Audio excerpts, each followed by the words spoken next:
శ్రీ సాయిబాబా జీవిత చరిత్రము 27వ అధ్యాయము.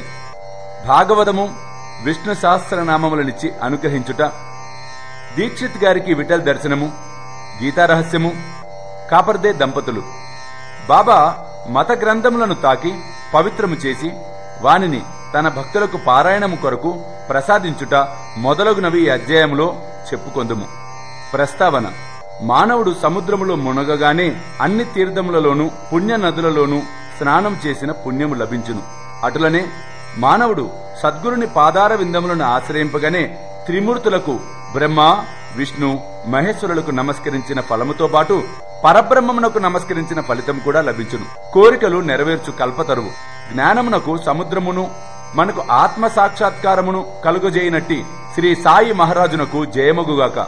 ఓ సాయిబాబా, నీ కథలందు మాకు శ్రద్ధను కలుగచేయము. చాతక పక్షి మేఘ జలము త్రాగి ఎట్లు సంతసించునో అటులనే నీ కథలను చదువువారును వినువారును మిక్కిలి ప్రీతితో వానిని గ్రహింతురుగాక. నీ కథలు వినునప్పుడు వారికి వారి కుటుంబములకు సాత్విక భావములు కలుగుగాక. వారి శరీరములు చెమరించుగాక. వారి నేత్రములు కన్నీటిచే నిండుగాక. వారి ప్రాణములు స్థిరపడుగాక. వారి మనస్సులు ఏకాగ్రమగుగాక. వారికి గగురుపాటు కలుగుగాక. వారు వెక్కుచూ ఏడ్చి వణికెదరుగాక. వారిలో గల వైషమ్యములు తరతమ భేదములు నిష్క్రమించుగాక. ఇట్లు జరిగినచో గురువుగారి కటాక్షము వారిపైన ప్రసరించినదనుకొనవలెను. ఈ భావములు నీలో కలిగినప్పుడు గురువు మిక్కిలి సంతసించి ఆత్మ సాక్షాత్కారమునకు దారి చూపును. మాయా బంధముల నుండి స్వేచ్ఛ పొందుటకు బాబాను హృదయపూర్వక శరణాగతి వేడవలెను. వేదములు నిన్ను మాయ అనే మహాసముద్రమును దాటించలేవు. సద్గురువే ఆ పని చేయగలరు. సర్వ జీవకోటి యందును భగవంతుని చూచునట్లు చేయగలరు. గ్రంథములను పవిత్రము చేసి కానుకగా ఇచ్చుట. ముందు అధ్యాయములో బాబా బోధనలు వనర్చిన తీరులను చూచితిమి. అందులో ఒక్కదానినే ఈ అధ్యాయములో చూచెదము. కొందరు భక్తులు మత గ్రంథములను పారాయణ చేయుటకు బాబా చేతికిచ్చి బాబా పవిత్రము చేసిన పిమ్మట వానిని పుచ్చుకొనిడివారు. అట్టి గ్రంథములు పారాయణము చేయునప్పుడు బాబా తమతో ఉన్నట్టులా భావించెడివారు. ఒకనాడు కాకా మహాజని ఏకనాథ భాగవతమును తీసుకుని షిరిడీకి వచ్చెను. శ్యామ ఆ పుస్తకమును చదువుటకై తీసుకుని మసీదుకు పోయెను. అచ్చట బాబా దానిని తీసుకుని చేతితో తాకి కొన్ని పుటలను త్రిప్పి శ్యామకిచ్చి దానిని తన వద్ద ఉంచుకొనమనెను. అది కాక పుస్తకమనియు అందుచే దానిని అతనికి ఇచ్చివేయవలేననియు శ్యామ చెప్పెను. కాని బాబా, దీనిని నేను నీకిచ్చానురా, దానిని జాగ్రత్తగా నీ వద్ద ఉంచుము, అది నీకు పనికి వచ్చును అని అనెను. ఈ ప్రకారముగా బాబా అనేక పుస్తకములు శ్యామ వద్ద ఉంచెను. కొన్ని దినముల పిమ్మట కాకా మహాజని తిరిగి భాగవతమును తెచ్చి బాబాకు ఇచ్చెను. బాబా దానిని తాకి ప్రసాదముగా మహాజనికి ఇచ్చి దానిని భద్రపరచుమనెను. అది అతనికి మేలు చేయుననిది. కాక సాష్టాంగ నమస్కారముతో స్వీకరించెను. శ్యామ విష్ణు సహస్రనామముల పుస్తకము. శ్యామ బాబాకు మిక్కిలి ప్రియభక్తుడు. బాబా అతనికి మేలు చేయ నిశ్చయించి విష్ణు సహస్రనామమును ప్రసాదముగా ఇచ్చెను. దానిని ఈ క్రింది విధముగా జరిపెను. ఒకప్పుడు రామదాసి షిరిడీకి వచ్చెను. కొన్నాళ్ళు అక్కడ ఉండెను.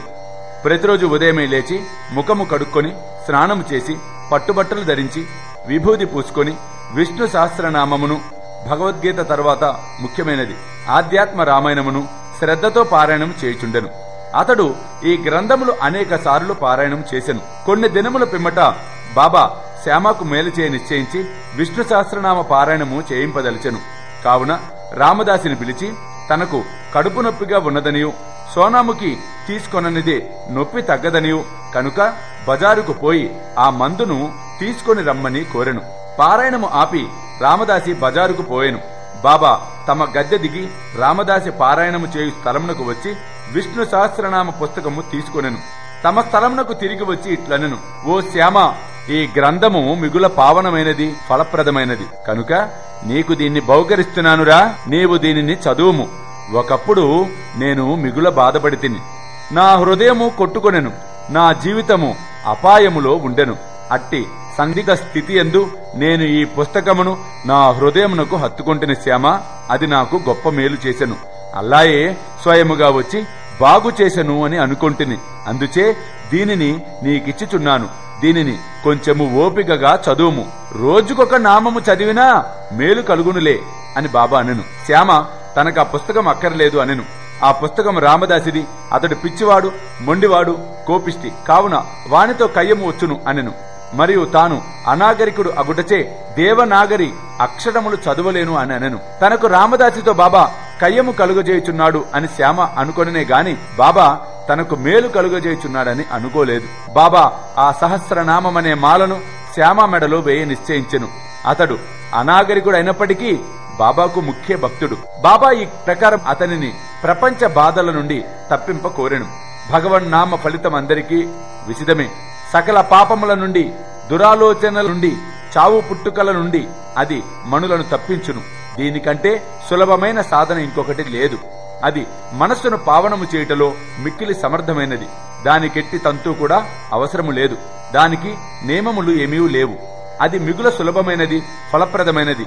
శ్యామాకు ఇష్టం లేనప్పటికీ వానిచే దానిని అభ్యసింప చేయవలెను అని బాబాకు దయ కలిగెను. కనుక దానిని బాబా వానిపై బలవంతముగా రుద్దెను. ఈ ప్రకారముగానే చాలా కాలము క్రిందట ఏకనాథ మహారాజు బలవంతముగా విష్ణు సహస్రనామము ఒక బీద బ్రాహ్మణునిచే పారాయణము చేయించి వానిని రక్షించెను. విష్ణు సహస్రనామ పారాయణము చిత్తశుద్ధికొక విశాలమైన చక్కటి మార్గము కావున దానిని బాబా శ్యామకు బలవంతముగా ఇచ్చెను. రామదాసి త్వరలో సోనాముకి తెచ్చెను. అన్నా చించనేకర్ అక్కడనే ఉండెను. నారదుని వలె నటించి జరిగినదంతయు వానికి చెప్పెను.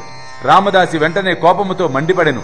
కోపముతో శ్యామపై బడి, శ్యామయే కడుపు నొప్పి సాకుతో బాబా తనను బజారునకు పంపునట్లు చేసి ఈ లోపల పుస్తకము తీసుకొనని అనుకొనెను. శ్యామను తిట్టనారంభించెను. పుస్తకం ఇయ్యనిచో తల పగలగొడతానని అనెను. శ్యామ నెమ్మదిగా జవాబిచ్చెను. కాని ప్రయోజనము లేకుండెను. అప్పుడు దయతో బాబా రామదాసితో ఇట్లు పలికెను. ఓ రామదాసి, ఏమి సమాచారము? ఎందులకు చికాకు పడుచున్నావు? శ్యామ మనవాడు కాడా? అనవసరముగా వానిని ఏల తిట్టెదవు? ఎందుకు జగడమాడుచున్నావు? నెమ్మదిగా ప్రేమతో మాట్లాడలేవా? ఈ పవిత్రమైన గ్రంథములను నిత్యము పారాయణము చేయుచుంటివే. ఇంకను నీ మనస్సు పవిత్రము కాలేదా? అపవిత్రముగానే ఉన్నదే, అస్వాధీనముగా ఉన్నట్లున్నదే. నీవెట్టి రామదాసివయ్యా? సమస్త విషయములందు నీవు మోహమును విడువవలను. నీవా పుస్తకమును అంతగా అభిలషించుట వింతగా ఉన్నది. నిజమైన రామదాసికి మమత కాక సమత ఉండవలెను. ఒక పుస్తకము కొరకు శ్యామతో పోరాడుచున్నావా? వెళ్ళు, నీ స్థలంలో కూర్చో. ధనమిచ్చిన పుస్తకములు అనేకము వచ్చును, కాని మనుషులు వస్తారా? బాగా ఆలోచించరా? తెలివిగా ప్రవర్తించు. నీ పుస్తకము విలువెంత? శ్యామకు దానితో ఎట్టి సంబంధము లేదు. నేనే దానిని తీసుకుని వానికిచ్చి తిని, నీకది కంఠాపాఠముగా వచ్చును కదా. కావున శ్యామ దానిని చదివి మేలు పొందవలెను అని అనుకొంటిని. అందుకే నేను అతనికిచ్చి తిని. బాబా పలుకులంత మధురముగా, మెత్తగా, కోమలముగా, అమృత తుల్యముగా ఉన్నవి. వాని ప్రభావము విచిత్రమైనవి. రామదాసి శాంతించెను. దానికి బదులు పంచరత్న గీత అను గ్రంథమును శ్యామ వద్ద తీసుకొనెదను అని అనెను. శ్యామ మిక్కిలి సంతసించెను. ఒక్క పుస్తకమేలా 10 పుస్తకాలు ఇచ్చేదను అని అనెను. ఈ విధముగా బాబా వారి తగవును తీర్చెను. ఇందులో ఆలోచించవలసిన విషయమేమన్నా, రామదాసి పంచరత్న గీత నేల కోరెను. అతడు లోనున్న భగవంతుణ్ణి తెలుసుకొనుటకెన్నడూ యత్నించి ఉండలేదు. ప్రతి నిత్యము మత గ్రంథములను మసీదులో బాబా ముందర పారాయణము చేయువాడు. శ్యామతో బాబా ఎదుట ఏల జగడమాడెను. మనము ఎవరిని నిందించవలెనో, ఎవరిని తప్పు పట్టవలెనో పోల్చుకొనలేము. ఈ కథని ఈ విధముగా నడిపించకపోయినచో ఈ విషయము యొక్క ప్రాముఖ్యము, భగవన్నామస్మరణ ఫలితము, విష్ణు సహస్రనామ పారాయణము మొదలగునవి శ్యామకు తెలిసి ఉండవు. బాబా బోధించు మార్గము, ప్రాముఖ్యము కలుగుజేయి విషయములు సాటిలేనివి. ఈ గ్రంథము క్రమముగా శ్యామ చదివి దానిలో గొప్ప ప్రావీణ్యము సంపాదించెను. శ్రీమాన్ బుట్టి అల్లుడగు జీజీ నార్కేకు బోధించగలిగెను. ఈ Norgay Poona engineering college principal గా ఉండెను. బ్రహ్మ విద్యను అధ్యయనము చేయువారిని బాబా ఎల్లప్పుడూ ప్రేమించువారు, ప్రోత్సహించువారు. ఇచ్చట దానికి ఒక ఉదాహరణమును ఇచ్చేదను. ఒకనాడు బాపు సాహెబ్ జోగుకు ఒక పార్సెల్ వచ్చెను. అందులో తిలకు రాసిన గీతా రహస్యము ఉండెను. అతడు పార్సెల్ ను తన చంకలో పెట్టుకుని మసీదుకు వచ్చెను. బాబాకు సాష్టాంగ నమస్కారం చేయనప్పుడు అది క్రింద పడెను. అది ఏమని బాబా అడిగెను. అక్కడనే విప్పి బాబా చేతిలో ఆ పుస్తకము ఉంచెను. బాబా కొన్ని నిమిషములు పుస్తకములోని పేజీలను త్రిప్పి తన జేబులో నుండి ₹1 తీసి పుస్తకముపై పెట్టి దక్షిణతో కూడా పుస్తకమును జోగుకు అందించుచు, దీనిని పూర్తిగా చదవరా, ఇది నీకు మేలు చేస్తుందిలే అని అనెను. కాపర్దే దంపతులు. కాపర్దేల వృత్తాంతముతో ఈ అధ్యాయమును ముగించదము. ఒకప్పుడు కాపర్దే తన భార్యతో షిరిడీకి వచ్చి కొన్ని నెలలు ఉండెను. దాదాసాహెబ్ కాపర్దే సామాన్యుడు కాడు. అమరావతిలో మిక్కిలి ప్రసిద్ధికెక్కిన ప్లీడరు, మిక్కిలి ధనవంతుడు, ఢిల్లీ కౌన్సిల్లో సభ్యుడు, మిక్కిలి తెలివైనవాడు, గొప్ప వక్త. కాని బాబా ముందర ఎన్నప్పుడూ నోరు తెరవలేదు. అనేక మంది భక్తులు పలుమారులు బాబాతో మాట్లాడిరి, వాదించిరి. కాని ముగ్గురు మాత్రము కాపర్దే, నూల్కర్, బుట్టి నిశ్శబ్దముగా ఉండువారు. వారు వినయ విధేయత నమ్రతలున్న ప్రముఖులు. పంచదశిని ఇతరులకు బోధించగలిగిన కాపర్దే బాబా ముందర మసీదులో కూర్చున్నప్పుడు నోరెత్తి మాట్లాడువాడు కాడు. నిజముగా మానవుడు ఎంత చదివిన వాడైనను, వేదపారాయణము చేసిన వాడైనను బ్రహ్మజ్ఞాని ముందర వెలవెలబోవును. పుస్తక జ్ఞానము బ్రహ్మజ్ఞానం ముందు రాణించదు. దాదాసాహెబ్ కాపర్దే 4 మాసములు ఉండెను. కాని అతని భార్య 7 మాసములు ఉండెను. ఇద్దరునూ షిరిడీలో ఉండుటచే సంతసించిరి. కాపర్దే గారి భార్య బాబా యందు భక్తి శ్రద్ధలు కలిగి ఉండేది. ఆమె బాబాను మిగుల ప్రేమించుచుండెను. ప్రతిరోజు 12 గంటలకు బాబా కొరకు నైవేద్యము స్వయముగా తెచ్చుచుండెను. దానిని బాబా ఆమోదించిన తరువాత తాను భోజనము చేయుచుండెను. ఆమె యొక్క నిలకడను, నిశ్చల భక్తిని బాబా ఇతరులకు బోధించనించెను. ఆమె ఒకనాడు మధ్యాహ్న భోజన సమయమున ఒక పళ్ళెములో సాంజా, పూరి, అన్నము, పులుసు, పరమాన్నము మొదలగునవి మసీదునకు తెచ్చెను. గంటల కొలది ఊరుకనే ఉండు బాబా ఆనాడు వెంటనే లేచి భోజన స్థలములో కూర్చుండి ఆమె తెచ్చిన పళ్ళెముపై ఆకుదీసి త్వరగా తిన ఆరంభించెను. శ్యామ ఇట్లడిగెను, ఎందుకీ పక్షపాతము? ఇతరుల పళ్ళెములను నెట్టివైచెదవు, వానివైపు చూడనైనా చూడవు, కాని దీనిని నీ దగ్గర ఈడ్చుకొని తినుచున్నావు. ఈమె తెచ్చిన భోజనము ఎందుకంత రుచికరము? ఇది మాకు సమస్యగా ఉన్నది బాబా అని అనెను. బాబా ఇట్లు బోధించెను, ఈ భోజనము యథార్థముగా మిక్కిలి అమూల్యమైనది. గత జన్మలో ఈమె ఒక వర్తకుని ఆవు. అది బాగా పాలిచ్చుచుండెను. అచ్చట నుండి నిష్క్రమించి ఒక తోటమాలి ఇంటిలో జన్మించెను. తదుపరి ఒక క్షత్రియుని ఇంటిలో జన్మించి ఒక వర్తకుని వివాహమాడెను. తరువాత ఒక బ్రాహ్మణుని కుటుంబములో జన్మించెను.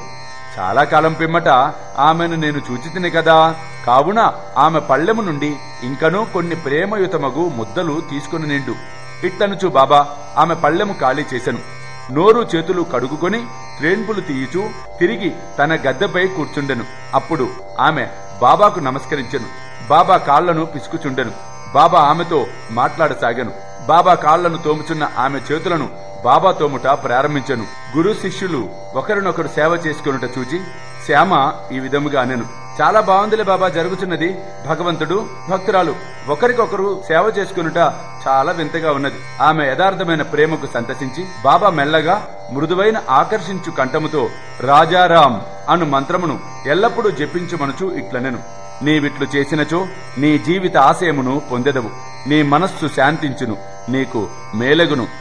ఆధ్యాత్మికము తెలియని వారికి ఇది సామాన్య విషయము వలె కాన్పించును. కాని ఇది అట్లు కాదు. ఇది శక్తిపాతము, అనగా గురువు శిష్యునకు శక్తిని ప్రసాదించుట. బాబా యొక్క మాటలెంత బలమైనవి, ఎంత ఫలవంతమైనవి! ఒక్క క్షణములో అవి ఆమె హృదయమున ప్రవేశించి స్థిరపడెను. ఆ విషయము గురువునకు శిష్యునకు గల సంబంధమును బోధించుచున్నది.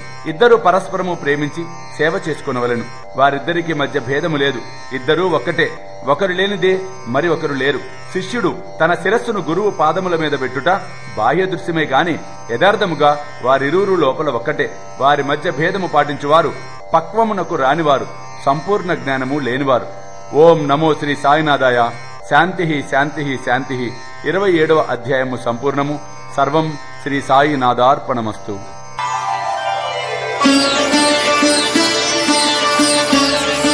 వేలాది మంది సాయి భక్తులు ఎదురు చూస్తూ ఉన్న ఘడియలు మరలా రాబోతూ ఉన్నాయి. స్వామీజీతో షిరిడి యాత్ర సెప్టెంబర్ 5 గురువారం నాడు బయలుదేరతాం. సెప్టెంబర్ 6, 7, 8 షిరిడిలో వేలాది మంది సాయి భక్తులతో ఈసారి ప్రపంచవ్యాప్తంగా ఉన్న సాయి భక్తులందరినీ కూడా మేము ఇన్వైట్ చేస్తున్నాం ఈ గొప్ప కార్యక్రమానికి. కాబట్టి మీరు నాతో రావాలి, ఈ యాత్రలో పాలు పంచుకోవాలి అనుకుంటే త్వరితగతిన కింద కనిపిస్తున్న ఫోన్ నెంబర్స్కి ఫోన్ చేసి మీ టికెట్స్ రిజర్వ్ చేసుకునే ప్రయత్నం చేయండి.